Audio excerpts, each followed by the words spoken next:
नमस्कार, आप देख रहे हैं इंडिया टीवी का डिजिटल प्लेटफॉर्म। मैं हूं पिनास त्यागी और बात करेंगे बैटल ऑफ बंगाल के फर्स्ट राउंड की। जी हाँ, बैटल ऑफ बंगाल का फर्स्ट राउंड आखिर किसके खाते में जाता हुआ दिख रहा है। इस बार 2 फेजेस में चुनाव हो रहे हैं और पहले फेज में 152 सीटों पर चुनाव होने जा रहे हैं। तो ऐसे में पहले फेज के अगर 2021 के चुनावी नतीजों को खंगालें तो बीजेपी के खाते में 59 सीटें गई थी। तो सोच के देखिए कि 77 सीटें बीजेपी ने जीती थी, उसमें से 59 इसी पहले फेज की जो वोटिंग है उन्हीं सीटों से निकल कर आई थी। टीएमसी के मजबूत गढ़ यहाँ पर मुर्शिदाबाद की हम बात करें तो वहां पर मौजूद है, मुस्लिम डोमिनेट काफी सीटें वहां पर मौजूद हैं।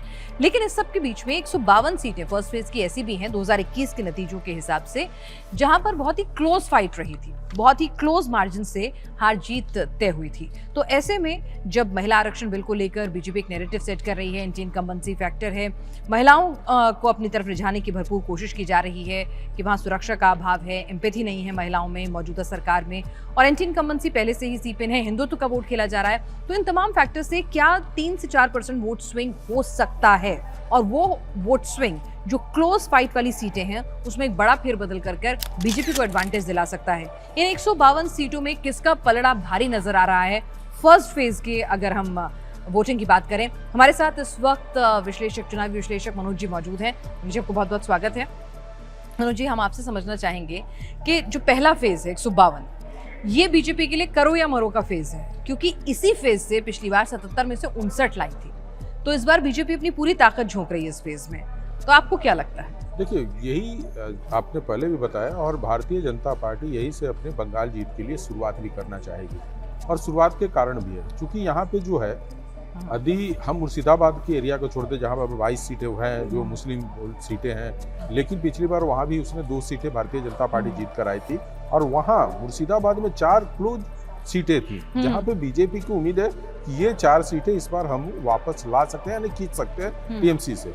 तो Bharatiya Janata party phase wise अपने जो कहिए कि चीज़ों को सेट कर रही है, उसमें फर्स्ट फेज में जो उनका बना है, जो एरिया बना पहाड़ी से लेकर बिहार का सटा हुआ बॉर्डर भी है, बिहार में चूंकि अभी इन्होंने चुनाव जीता भी है, एक भारी बहुमत जीता है जिसमें महिलाओं का काफ़ी योगदान रहा है।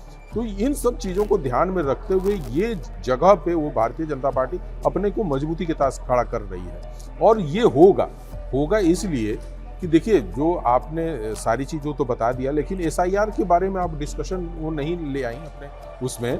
एसआईआर यहाँ पे ये 152 जो सीटें हैं जहाँ पे फर्स्ट फेज पे इलेक्शन हो रहा है, इसमें सबसे ज़्यादा एसआईआर का कोई असर दिखेगा जिससे भारतीय जनता पार्टी को फायदा हो सकता है, तो ये वो एरिया ये है 152 वाला। लेकिन तो इसमें देखिए ना, मुर्शिदाबाद जिले में सबसे ज्यादा नाम कटे हैं। हाँ। मुर्शिदाबाद में 6.5 लाख वोटर कटे हैं। इस जिले में 66% मुस्लिम थे, 33% हिंदू से। कोई फर्क नहीं पड़ेगा, लेकिन यहाँ कोई फर्क नहीं पड़ेगा, क्योंकि वही मैं कह रही हूँ, क्योंकि यहाँ उसके बावजूद भी, नाम कटने के बावजूद भी मुस्लिम आबादी 50% से ऊपर क्रॉस कर जाती है। पूरे मुर्शिदाबाद की देख रही हैं, उसके बाद भी मैं बता रहा हूँ कि 4 विधानसभा 22 विधानसभा यहाँ पे 2 जीती थी पिछली बार बीजेपी, और 4 ऐसे जैसे मुर्शिदाबाद शहर खुद बीजेपी जीत कर आई थी, और वहां पे अधीर रंजन जी का एक अपना पकड़ है, मालदा से लेकर मुर्शिदाबाद तक वो कांग्रेस की तरफ भी वोट आएगा, और यहीं से कांग्रेस उनको नहीं पकड़ रही है ना सर, दिक्कत तो ये हो रही है। कांग्रेस को नहीं पकड़ रही है, लेकिन इस बार वोटों का होगा, डिवीजन होगा वहां पे। दूसरी बात है कि हुमायूं कबीर जो आगे स्टिंग में हूं मैं, लेकिन हुमायूं कबीर का वोट जो कटा, जो उनके कट्टर समर्थक थे, ऐसा नहीं वो बाद में फिर टीएमसी की तरफ जाते हुए दिख रहे हैं। हम लोगों ने जो अभी सर्वे कर रहे हैं तो उसमें हम लोग को समझ में आ रहा है कि ये वोटर जो कट्टर वोटर थे वो टीएमसी से की तरफ न जाकर वो एआईएमआईए के जो है कैंडिडेट उसके तरफ से जा रहा है। लेकिन वही एक डिमेरिट ये हो रहा है कि पहले इन लोगों ने सीट का बंटवारा कर लिया था, अपने कैंडिडेट का अनाउंसमेंट कर चुके थे, नॉमिनेशन हो चुका था, जिसके बाद लिस्टिंग आया था, तो एआईएमआईए को फिर दोबारा कैंडिडेट वहां पे नहीं मिला। लेकिन जहां पे है उनको वोट परसेंटेज मिल रहा है, मुसलमानों का समर्थन भी मिल रहा है, युद्ध भी आ रहे हैं। तो इस जगह पे भारतीय जनता पार्टी महिलाओं के थ्रू, एसआईआर के थ्रू, और अपने गुड गवर्नर के बाद कहिए जो सेंट्रल में है, जो मोदी का चेहरा है, जो काफी पॉपुलर है वहां पे, ये सब चीजों को लेकर वो वहां से जीतकर अच्छे खासे। तो 152 में से आपको क्या लगता है कि 152 में से अगर वाकई में बीजेपी को सत्ता बनानी है, वाकई में बंगाल की कुर्सी पे काबिज होना है, तो सत्ता की चाबी इस फर्स्ट फेज की 152 सीटों में छिपी है? 100%। हम लोगों ने पीछे बार कई बार हम लोगों ने इस पे डिस्कशन किया था। मेरा मानना है कि ये 59 सीटें जो आपके पास है, इस सीटों से काम नहीं चलेगा। दी बंगाल को आपको जीत कराना है, इससे आपको 92, 90 और 100 के बीच में आना पड़ेगा। यानी यहाँ से 152 में से आपको 90 से 100 लानी होगी क्योंकि 40-50 सीटों का दिया यहाँ आप गेन करके नहीं आएंगे, तो आप 77 पे रुके हुए थे पिछली बार। अब उसको लेकर जाना है आपको 142-48 तक लेकर ले जाना है, तो वो संख्या तो यही है ना जहां से लेकर आएंगे। तो यहाँ पे कर आएंगे। दूसरा जो इनका जो वोट का है वो सेकंड फेज में आएगा। सेकंड फेज में बहुत आप उतना गेन करने की उम्मीद मत रखिए। यानी कि जो आपके फेवरेबल रीजन है वो फर्स्ट फेज में ही है, तो पूरी ताकत आपको फर्स्ट फेज में ही लगानी है। भारतीय जनता पार्टी ने झोंक रखा है और काफी इनके बड़े बड़े लीडरों को एक विधानसभा दिया गया। जी बिल्कुल, मैंने कहा कि जिस तरह से अभी मैं पढ़ रही थी कि फर्स्ट फेज के अंदर उन्होंने इस तरह की स्ट्रैटेजी है कि प्रधानमंत्री मेगा कैप्चरिंग कर रहे हैं, ठीक है, मास अपील है उनकी, मेगा कैप्चरिंग कर रहे हैं, मेगा शोज कर रहे हैं, तो इम्पैक्ट प्लेयर वो हैं कि सब जगह मतलब एक इम्पैक्ट क्रिएट कर रहे हैं। अमित शाह बूथ मैनेज कर रहे हैं, कार्यकर्ता मैनेज कर रहे हैं, तो जो रणनीति है संगठन की उसको मैनेज कर रहे हैं, चुनावी रैलियों के साथ साथ कई जगह रात को रुक भी रहे हैं। सुवेंदु अधिकारी जो स्विंग वोटर्स का उनको कहा जाता है कि वो स्विंग वोटर्स को टर्न आउट करने में वो महारत हासिल है उन्हें, और उसी से वो कभी भी खेला कर देते हैं, तो ये जिम्मेदारी उनके कंधे पर सौंपी गई है। तो बीजेपी एक बड़ी अलग स्ट्रैटेजी से चल रही है। ये तो सारा आप ओवरऑल मैनेजमेंट की बात बता दी। हर एक विधानसभा में जहां भी बीजेपी अपना सर्वे कराई होगी और उनको लगा कि यहाँ से मेरे कैंडिडेट जीत सकते हैं यार, या ऐसी प्लानिंग करने से इनको मजबूती मिलेगी, बीजेपी वो सब तरीका अपना रही है। पिछली बार सबसे बड़ी जो कमजोरी रह गई थी वहां पे कि बूथ हमारे खाली पड़े थे। 1000 कहा जाता था कि बूथ पे भारतीय जनता पार्टी के कार्यकर्ता थे ही नहीं। उन कमियों को इस बार पूरा किया गया है कि हमारा बूथ मैनेजमेंट कम से कम पूरा कंप्लीट हो, और उस कंप्लीट होने से नहीं, टीएमसी को जो सबसे ज्यादा वो फायदा उठाती थी कि 12 बजे से लेकर 2 बजे का बीच वो एक ऐसा पीरियड होता है जब उनके लोग बूथ के अंदर में बोगस वोट जिसे बोला जाता है कि दूसरे के नाम पे मारना या फेक मार देना, ये काम करते थे। इस बार उसको लेकर इलेक्शन कमीशन काफी सीरियस है, और भारतीय जनता पार्टी अपने सारे जो एजेंट है, बूथ एजेंट है, उनको सारा सतर्क करके रखा, और कोशिश ये रही कि उसकी भारतीय जनता पार्टी की कि ये कार्यकर्ता 5 बजे शाम तक बैठे रहे। दूसरा जो इलेक्शन कमीशन ने सबसे बड़ा बदलाव किया है कि पहले टीएमसी के कार्यकर्ता बूथ के अंदर बैठते, एजेंट जो होते थे, इस बार उन्होंने कहा नहीं, आप बूथ के बाहर बैठेंगे। आप बूथ के अंदर सिर्फ पीठासीन अधिकारी रहेंगे, जो सरकारी कर्मचारी होते वो रहेंगे, और इन बूथ के जो एजेंट बैठ रहे हैं, चाहे किसी भी पार्टी के बैठ रहे हैं, वहां पे सेंट्रल फोर्सेज को खड़ा कर दिया इन्होंने। ठीक है। तो जो ये हंगामा करते थे बूथ के अंदर में, जितनी बड़ी तादाद में सेंट्रल फोर्सेज गई हैं, इतनी बड़ी तादाद में कहीं नहीं जाती है कभी नहीं। अरे इस बार मालदा का जो घटना था पिनाजी, वो पूरी तरह से इतना मैनेज था, और सेंट्रल गवर्नमेंट ने फोर्स जो दिया था वहां के लोकल अधिकारी को दे रखा था, बीएसएफ के लोगों को। यदि वो बंगाल की पुलिस के रूट से जाते तो उनको जहां घटना घट रही थी उनको आने में 2.5 घंटे लगते, लेकिन इन लोगों को पता चला कि अरे ये तो पुलिस इधर से ले जा रही है, इन्होंने बैक किया और अपने को मुड़ के दूसरे रूट गए जहां की हाफ एन आवर में पहुंच गए। तो सोचिए कि इस बार फोर्सेस को दो दिया गया है, वहां पे जो लगाया गया है उनको भी ट्रेंड किया गया है कि आपको कैसे करना है, यानी उनको पूरी तरह से भौगोलिक फिजिकली जो भी ज्ञान होना है उनको देकर गया है कि भैया रूट ऐसे हो सकता है, ये हो।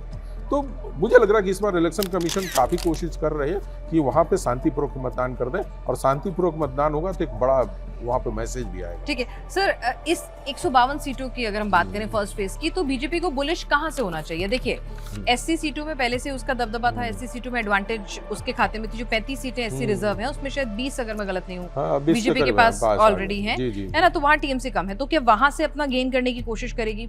एसटी सीटों में बराबर का पल रहा है, एक के पास 8 है, एक के पास 6 सीटें हैं, जो फर्स्ट फेज में 15 पे हो रहा है, क्योंकि वैसे 16 है टोटल, तो वहां पर भी पलड़ा कांटे की टक्कर है। तो बीजेपी अगर सेंधमारी करेगी कि भाई मुझे 59 को कन्वर्ट करना है 100 में, तो कहां से करेगी? कौन-कौन से एरियाज? एसी और एसटी जो सीटें हैं, पहले भी शेड्यूल कास्ट को देखिए तो बहुत ज्यादा टीएमसी के वो वोटर रहे नहीं थे। ठीक है। आप उनके 2 भी इलेक्शन में वो तो वोटों को तो खींच कर लाएगी ही लाएगी, यानी जो पिछली बार 20 था वो अब और वहां भी बढ़ेगा, 2-4 सीटें वहां से भी बढ़ेगी।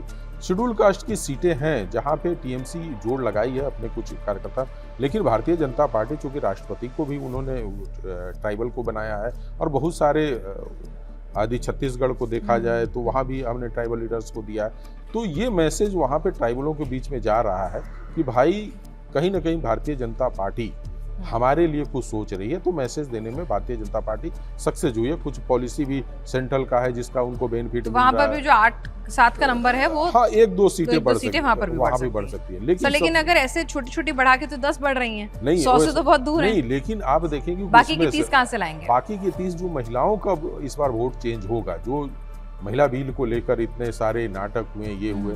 देखिए, बंगाल का सबसे बड़ा वोटर और सबसे मजबूत वोटर कोई रहा है तो महिलाएं रही हैं। पिछली बार ममता बनर्जी ने 41% के करीब 42% के करीब महिलाओं का वोट लेकर आई थी, और भारतीय जनता पार्टी 21 से 22% की महिलाओं को वोट लेकर, तो बहुत बड़ा गैप था ये। और मैं पढ़ रही थी जब दीदी का महिला वोट बैंक खिसका है, चाहे वो 2 से 3% ही खिसका हो, तब दीदी को 15 से 20 सीटों का एकदम डिजास्टर्स नुकसान हो जाता है। ममता बनर्जी का मत कीजिए, आप 2014 और 2019 का इलेक्शन भारत जनता पार्टी का देख लीजिए, जब महिलाएं गई और 1% की सिर्फ कम हुआ था, और हमारी सीटें कितनी कम हो गई थी भारतीय जनता पार्टी की। तो आप इस चीज को ध्यान रखिए कि महिलाएं एक वैसे वोटर हैं जो बिना कास्ट का, बिना क्षेत्रवाद का और बिना पार्टी का वोट देती हैं। वो सिर्फ इसलिए देती हैं कि हमारे लिए कौन सबसे सुरक्षित है, अच्छे है उसकी। इसी चीज पे मैं सर आपसे पूछूंगी कि महिलाओं में एक टेंडेंसी, ठीक है, महिला वोट खड़ा रहता है, लॉयल होता है, ये भी आप जानते हैं, क्योंकि चाहे वो शिवराज मामा हो, फिर चाहे वो लाडली बहना हो, हर जगह उन्होंने, फिर लड़की हो महाराष्ट्र में, हर जगह उन्होंने, जिसे कहते हैं ना कि आपने दिया तो मैंने भी फिर उसको रिटर्न में आपको गिफ्ट दिया, तो ये पैटर्न देखा है। और यहाँ पर तो हार्ड कैश भी आ रहा है 1000 रुपए का, और वो बहुत बड़ा फैक्टर होता है सर। हार्ड, चाहे बीजेपी कह रही है मैं 3000 दे दूंगा, लेकिन ये एक टेंडेंसी हमने वोटर के अंदर देखी है, जो मिल रहा है ना पहले उससे ले लो, पता नहीं देगा कि नहीं देगा। तो ये तोड़ पाने में बीजेपी कामयाब होगी, आपको लगता है? 3 साल से मिल रहा था, ये 3 साल से ममता बनर्जी दे रही थी, अलग अलग तरीके से 3 उनकी महिलाओं के ऊपर योजनाएं हैं, और तीनों से उनको लाभ मिल रहा था। भारतीय महिलाएं ही न कहिए, चाहे पुरुष कहिए, जो भी हो, वो एक टेंडेंसी होता है कि हमें अब नेक्स्ट क्या मिलने जा रहा है। आपको ये 1000 को इलेक्शन के पहले आपको 2000 कर देना चाहिए था, 1500 कर देना चाहिए, दीदी को बढ़ाना चाहिए था। आप यानी ये आदत हो गई, 3 साल से मिल रहा है तो मेरा हक है, आगे क्या दोगे ये बताओ। आप देखिए, राशन का और आवास का जिस तरीके से सेंट्रल ने किया, उसका बेनिफिट मिला, लेकिन आप 2000 आप इसमें जाएंगे 21 के 22 के इलेक्शन, 24 के इलेक्शन में, तो भारतीय जनता पार्टी ने कोई भी ऐसा बेनिफिट वाला पॉलिसी लेकर नहीं आया। लोगों का झुकाव कम रहा, लोगों ने कहा ये तो मिल ही रहा है, कांग्रेस ये कर रही है तो चलो हम देखते हैं। ममता से चूक हो गई कि उन्होंने महिलाओं को साधने के लिए टॉप अप नहीं किया। हाँ, टॉप अप करना जरूरी था। वो एक डर था कि स्टेट का जो इकोनॉमी था वो तो खराब हो रहा था ये फ्री बांटने से, और उनके अंदर ये था कि मैं फिर वापस आऊंगी, तो आऊंगी और अभी से पैसे बांटने शुरू कर दिए तो और हमारी स्थिति राज्य की खराब हो जाएगी, तो अपने आप को सुरक्षित रखकर उसने किया। उन्हें नहीं पता था कि चुनाव आते आते ये स्थितियां हो जाएगी, मोमेंटम ऐसा बन जाएगा।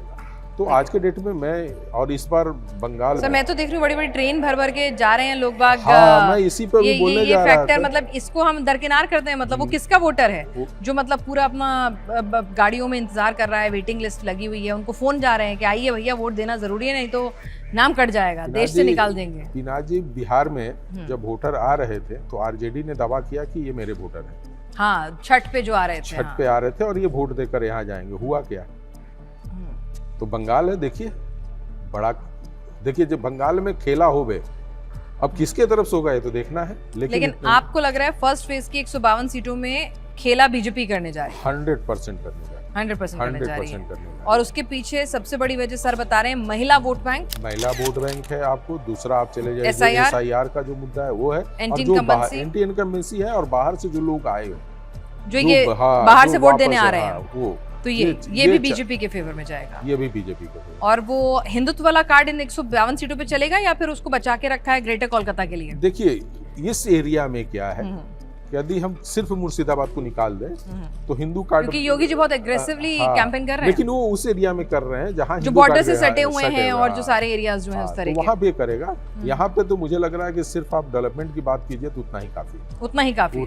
चलिए तो फिर बस फर्स्ट फेज की वोटिंग जो है जब होगी और उसके बाद जब नतीजे आएंगे, सर की प्रेडिक्शन कितनी सही होती है उस पर तो दूध का दूध पानी का पानी जिसे कहते हैं ना हो जाएगा। लेकिन अभी फिलहाल मनोज जी कह रहे हैं कि उनका अनुभव और बंगाल भ्रमण करने के बाद जो कुछ उन्होंने जाना और समझा है वो यही है कि बीजेपी के लिए सत्ता की चाबी इसी 152 सीटों से निकल कर आएगी, अगर बीजेपी को वाकई में सत्ता पर काबिज होना है और बीजेपी को अपने नंबर को 59 से जो पिछली बार 2021 में 152 सीटों में से 59 जीती थी, उसको मिनिमम टू मिनिमम 90 प्लस लेके जाना है, और 100 ले जाएं तो फिर तो बस सत्ता की चाबी आ ही गई है। और उसके फैक्टर्स बनने वाले हैं महिला vote bank, SIR, anti incumbency, और ये जो बाहर से वोट डालने के लिए लोग आ रहे हैं ना, जरूरी नहीं है कि दीदी के प्यार में आ रहे हो, बदलाव के लिए भी आ सकते हैं। 100। चलिए सर, आप इस चर्चा में शामिल हुए, आपका बहुत बहुत शुक्रिया। तो पिनास का पंच में आज के लिए बस इतना ही।